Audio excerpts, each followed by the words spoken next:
Before starting the session, I would like to tell you something about our honorable, honored, well experienced teacher of Bikram Sila Institution, Mr. P.K. Jha. In a simple sentence, in one sentence, I would like to say he has achieved mastery over science, especially in mathematics. That is enough to say about him, nothing to say more. Okay, today again I am with you. I am Arvind, MA in English from Harmant Nagar, Rahmat Nagar, Koshi Nursery, Madhubani, Purnia, Bihar. I have been working in renowned public school of Purnia and renowned coaching institutions of Purnia for the students of 9, 10, 11, 12 CBSE. Yes, I prefer to teach CBSE students. Now,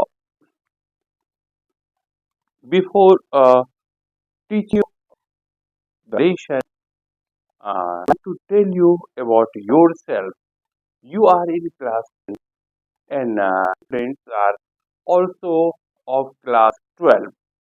First of all, I would like to tell you about yourself. You are in age or in teen age. What are the main characteristics of this age? I would like to explain brief. In this age or in teen age, the students are generally egocentric. In Hindi, you can say it aham kendrit. They have their attitude, they don't like to talk anyone first, they wait for another. It is a kind of egocentric. Second, they have role confusion. They are confused about their role in society, family, and surroundings.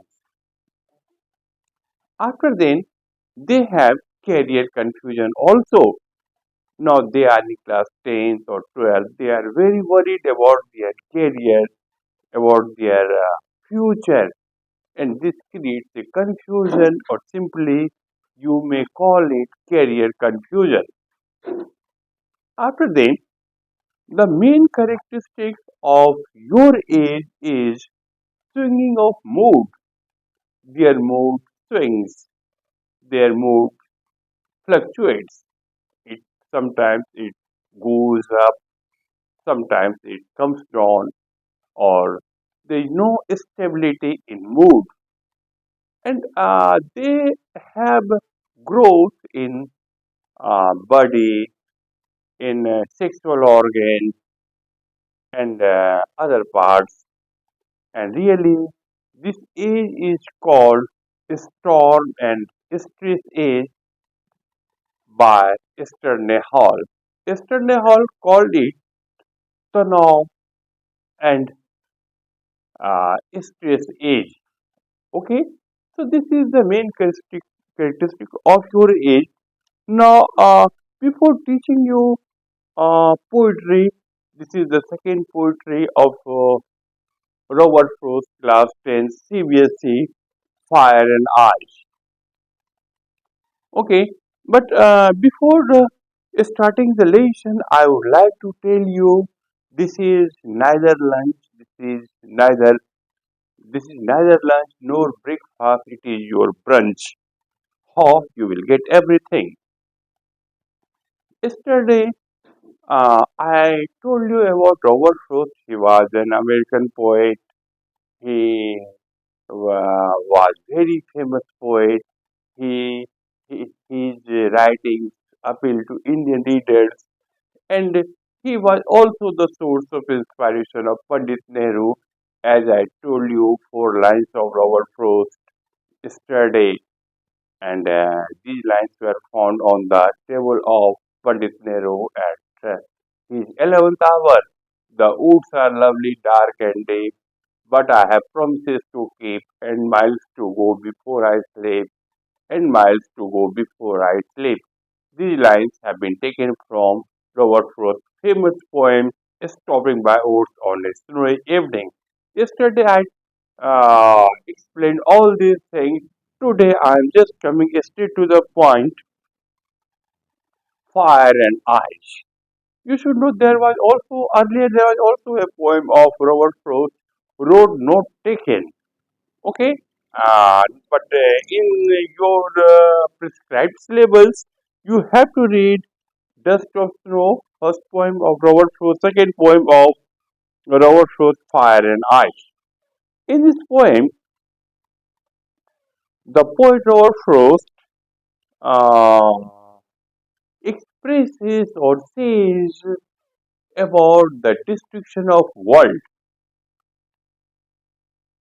According to him, the world will destroy one day. It may destroy in only two ways, Frost says. The first one is fire, second one is ice.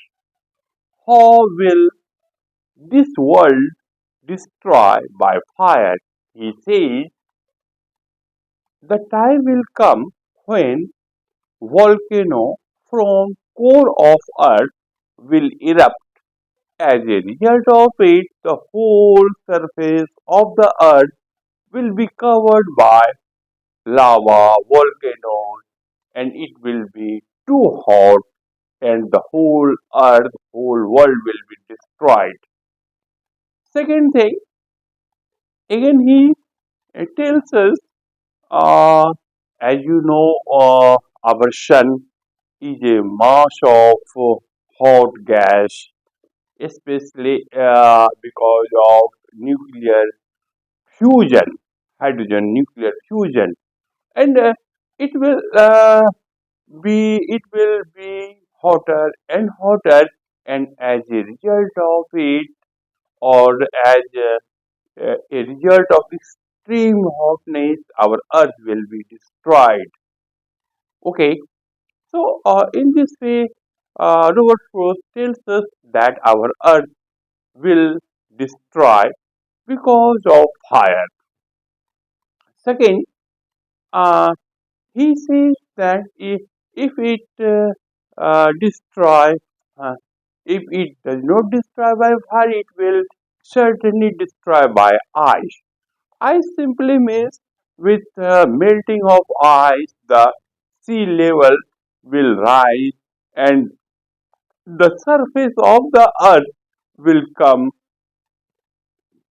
under the level of sea, and the whole earth will be underwater and it will be destroyed.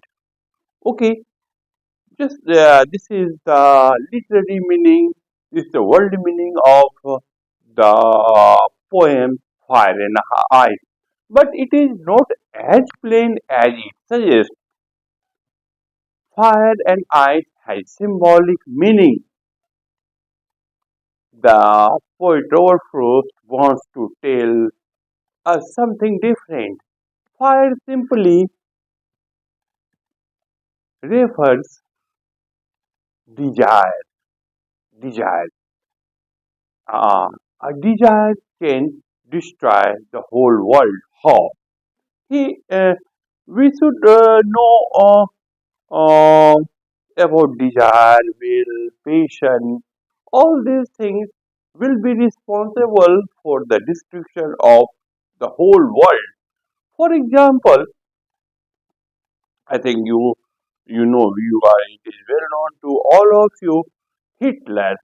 Hitler was a great dictator of Germany, and if his desire fulfilled, what would have happened? The whole world would be destroyed. How? Just I'm going to explain it because earlier I told you my period is neither lunch nor breakfast, it is a brunch. Now listen carefully. You should know that Hitler was not a German, he was an Austrian German. And you should know that the capital of Austria is Vienna and capital of Germany is Berlin. And he was Austrian German. Earlier he was working in as working in embossing or as a painter, and after then he was recruited in army. In army, he was in German army as a soldier. At that time, Germany was governed by Weimar Republic. Weimar Republic. Okay, and he was. You should know that Hitler was a great orator. He started to violate the rules of country, or you can say he simply says to other persons, in First World War we were defeated, German was defeated, it is because of the fall, it is because of the weakness of our politicians. Germany would not have been defeated, but it was defeated because of the fault of our politicians, and because of violating uh, the rules, he was sentenced to jail. In jail, he wrote a book. The name of the book was Mein Kampf. In that book, he mentioned everything about Nazi party, Nazis, and later on, he became the dictator of Germany. As you know, he was a dictator, and he started to violate the rules of Treaty of Versailles. Treaty of Versailles. You should know that after First World War, Germany was defeated, and and there was a treaty. There was an agreement. It was imposed on Germany, and Germany's uh, fertile land, industrial land, were taken away by the winner countries. Okay, so uh, when Hitler came into power, he said, this is the line of Hitler, he said, no German accept the treaty as a fair settlement between equals without victors or vanquished. I'm telling you in simple sentence, Germany is not going to accept any treaty, any agreement imposed by other countries, imposed by winner countries until or unless Germany was defeated or uh, Germany defeats someone. Okay, it simply means that Germany is not going to accept any treaty until or unless he was defeated or he defeats anyone. And Hitler started to break the rules of Treaty of Versailles, and you should know that historians call Treaty of Versailles as a slave and slave and dictated peace. Okay, so after then, uh, as a result of it, you know that world the background of Second World War started. Okay, uh, he was, as I told you, he was a great orator. Hitler was a great orator. He told German people, this is the line of Hitler. He said, to serve Hitler is to serve Germany. Listen the line carefully. To serve Hitler is to serve Germany, and to serve Germany is to serve God. You can easily understand the meaning of this line. This line, if you serve, if you serve, if you do for the welfare of Germany, uh, if you do for the welfare of Hitler, it simply means that you are doing for your own country, Germany.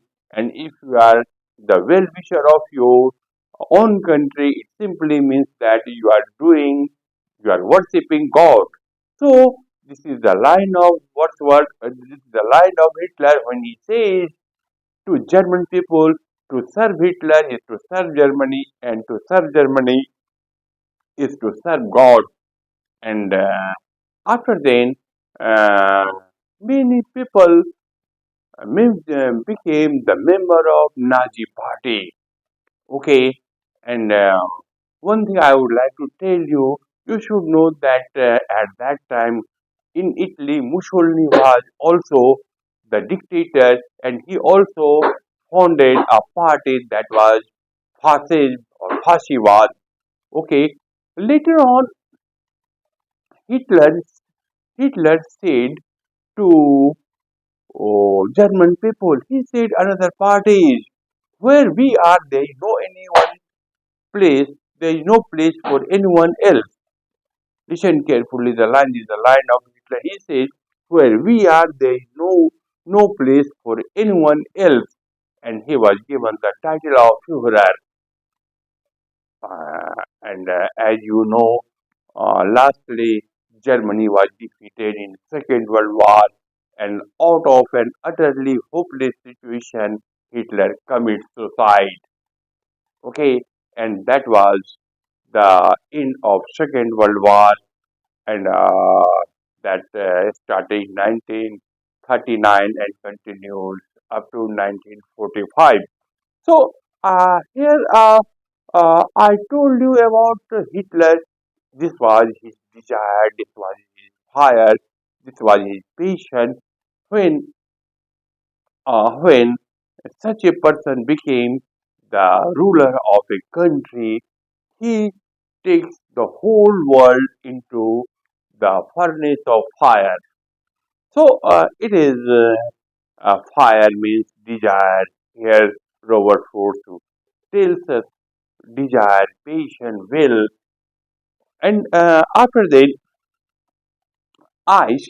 I simply refers to hatred. Hatred. For example, there is a student of your class. He is very intelligent, and you are jealous of him. This is hatred. Hatred. This is called hatred. This is called simple, or broadly you can say this is called I. This is called hatred. So both fire and ice, both desire and hatred, may cause the destruction of world. After then, what Robert Frost says, if our world destroys again, second time, it must destroy by ice, by hatred. Okay, so these are the two different opinions for the destruction of the whole world. In this way, the poet Frost tells us the symbolic meaning of fire and ice. He also gives us the message we should avoid all these bad things, or all these bad things. We should avoid it, and there should be brotherhood everywhere, there should be fraternity everywhere. So in this way, I'm going to end this chapter, I'm going to finish this chapter. In this chapter you will get some questions. As I told you earlier, don't move in a zigzag way. Again, don't go consult different types of reference book. In one book, you will get a lot of questions from a certain chapter. In another book, you will get another a lot of questions of certain chapter. But if you are in mainstream, if you are on the right way, if you go through the main part of the lesson, it will help you to write any question answer, but your writing sections should be improved, your writing skills should be improved. You can easily understand. After understanding the lesson, you can easily write the answer of the question. There is no any question of stress or strain in your mind. Do take it easy. Go through the lesson carefully, read it minutely. You will get a lot of questions. You will get some lines from poetry and prose. And if you read the main topic, it will help you. It will help you to write the answer of any question. But one thing is there, practice is necessary. For this, you should avoid grammatical errors in your sentence. Take a good take a good teacher under a good guidance of a teacher.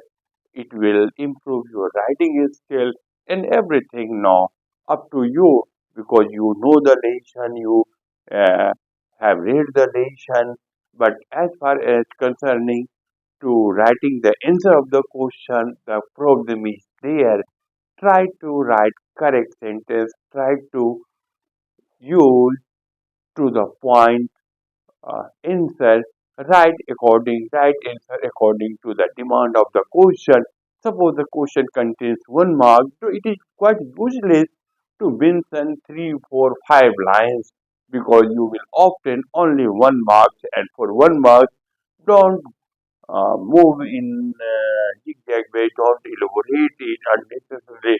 It will create a problem, it will be time consuming factor, and within certain time you have to cover the whole question paper. Thanks to all of you. That is after that is all. Have a nice dream.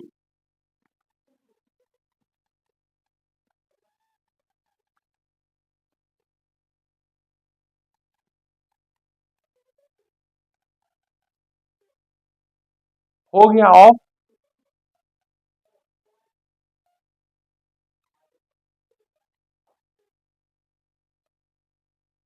Anjan